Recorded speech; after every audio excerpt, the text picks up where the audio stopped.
Welcome, boxing fans around the world. Thank you for joining me once again here on Talk and Fight. Another episode of Boxing News today, and we've got quite a bit to talk about, but mainly in a couple of weight divisions.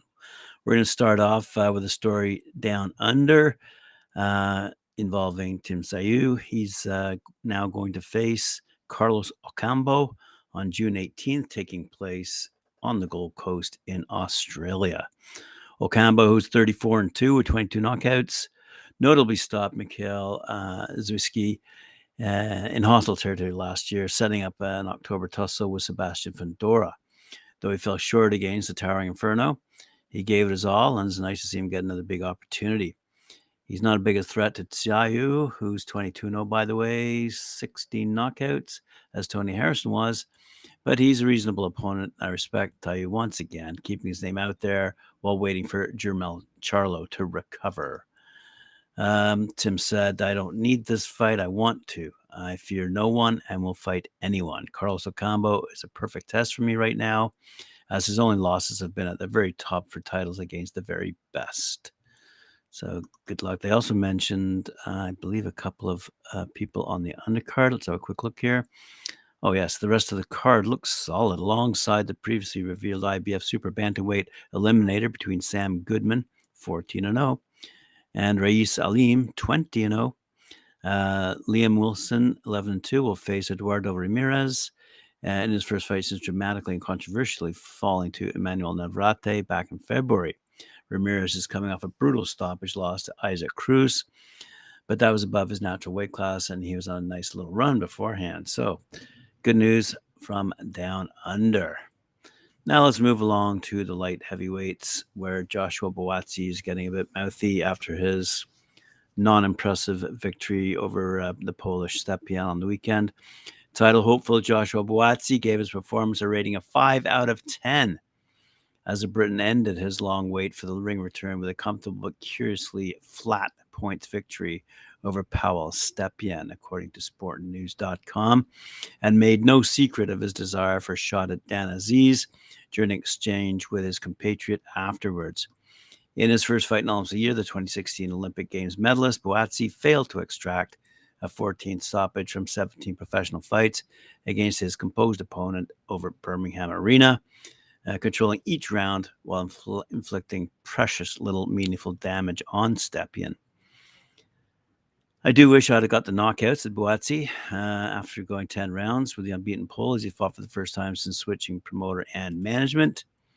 It was nice to get the rounds in. There was ring rust and all that stuff, but that wasn't on my mind. I boxed 10 rounds to get him out there. Credit to him. He's awkward, and on the inside, he's skillful. A flurry in the second round, by the way, sent Stepien briefly against the ropes, while a body shot from Buatsi in the seventh also took the wind out of the man who was fighting for the first time outside his homeland. Now, we move along to some other names in that particular division, because Joshua Buatsi, in a subsequent interview, wants now to box London rival Anthony Yarde. Yarde is a two-time world title challenger who lost a unified title fight against Beterbiev, though that was still a credible showing against fearsome light heavyweight world champion, got to admit. But Croydon's Buatsi fought 175 contender Stepien, beating the determined Pole with a unanimous win, and now wants to fight Yarde, as well as Azeez. Like Buatsi, Stepien is highly ranked with world title sanctioning bodies, and victory over him positions the Croydon man for a championship challenge. However, you'd have to wait for the chance to fight for one of the 4 major world titles.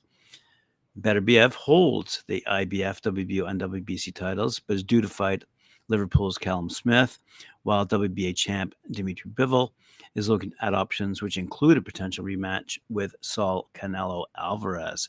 So, Buatsi believes now is the time to fight London rival, light heavyweight, Anthony Yarde.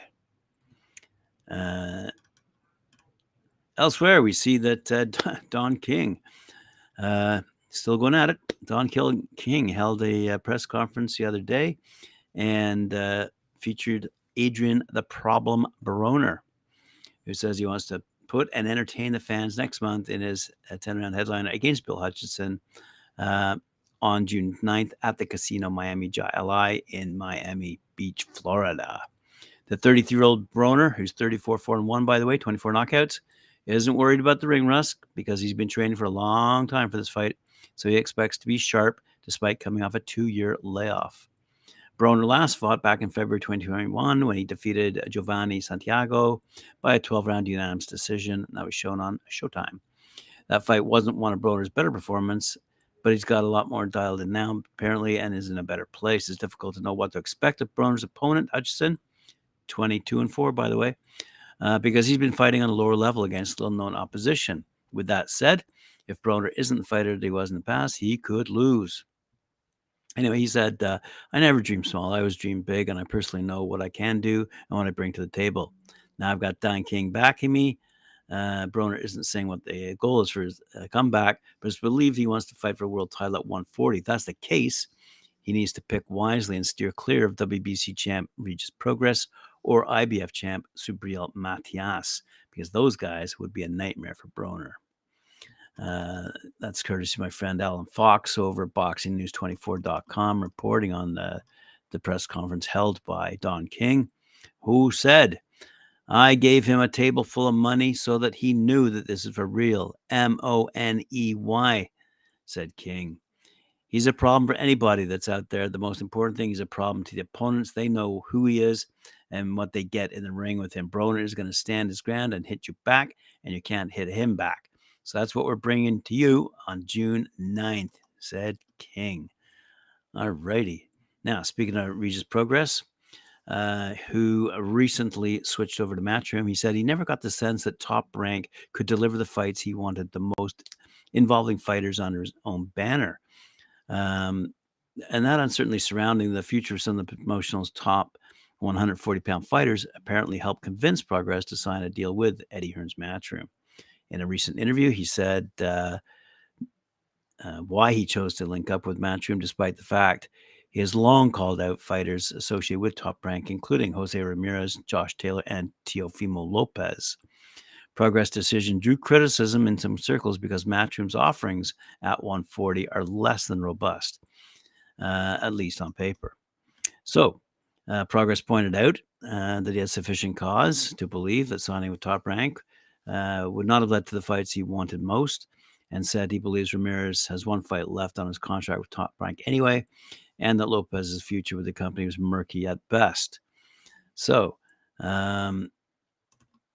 he has an upcoming fight with Taylor on June 10th at Madison Square Garden in New York City, and Top Rank has an exclusive content output arrangement with ESPN. Prograis also said that he received indications that Taylor could look to move up to welterweight sooner rather than later. First off, Prograis said, Top Rank offered me a longer contract and Matchroom offered me a shorter contract.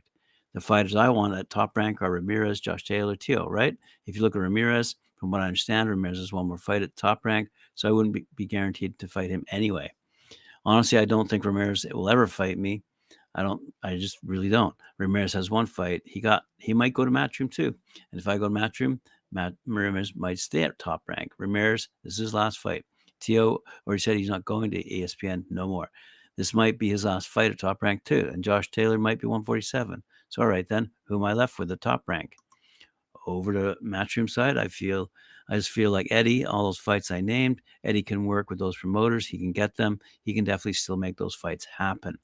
Prograis is hoping that Hearn can deliver a fight for him involving either Ryan Garcia or IBF 140-pound titleist Subriel Matias, who I just mentioned previously. And it's a 3-fight deal with Matchroom, he said. And then we're trying to get Matias. Matias has a belt. I do want a unification, either to fight him or Ryan Garcia. So there you go. There's some interesting news. Elsewhere, to wrap up today's show, we've got some news from, we don't talk about this often, but I thought I'd mention it today. And this bridgerweight division. South Africa's Kevin Larena meets Qatar-born Riyad Merhi, who fights out of Brussels, Belgium, in a WBC bridgerweight title eliminator, and that's going to take place at Emperor's Palace near Kempton Park this upcoming weekend, which will be shown on SuperSport. The WBC is the only boxing organization that recognizes the Bridgerweight division with a limit of 224 pounds or 101 kilograms. The WBC president Maurizio Suleiman stated that stated that today's heavyweights are simply too big, making it unsafe for some of the smaller big men. So that is why they created the division back in July 2020. The first World Championship fight took place on October 22nd, 2021, between Oscar Rivas and Ryan Rosicky, with Rivas winning a 12-round unanimous points decision. And the title is currently held by Lukas Rozanski out of Poland. Since making his pro debut on 30th of November 2011, the always superbly conditioned Larena, who's 28-2, by the way, who fights from the southpaw stance, has won the WBF Africa, WBC Youth Silver, South African IBO Cruiserweight titles, and the WBA Intercontinental Heavyweight title. In his most recent last fight on 3rd of December at Tottenham Spurs Arena in London against Daniel Dubois for the WBA secondary heavyweight title, he had his opponent down 3 times in the first round before being stopped in the third round. Fortunately for Dubois, there was a no 3 knockdown rule in place. The South African will celebrate his 31st birthday on 5th of May. I guess celebrated, and has not picked an easy one for his return to action coming off a stoppage loss. So there you go, some news out of the Bridgerweight division. And I want to thank you, boxing fans, for joining me here on Talking Fight. Appreciate it. Remember to like, share, subscribe, hit that notification bell, and we'll see you later on at 4 p.m. when I join Mike Orr and Cedric Ben for their show, Knuckle Up. Thank you.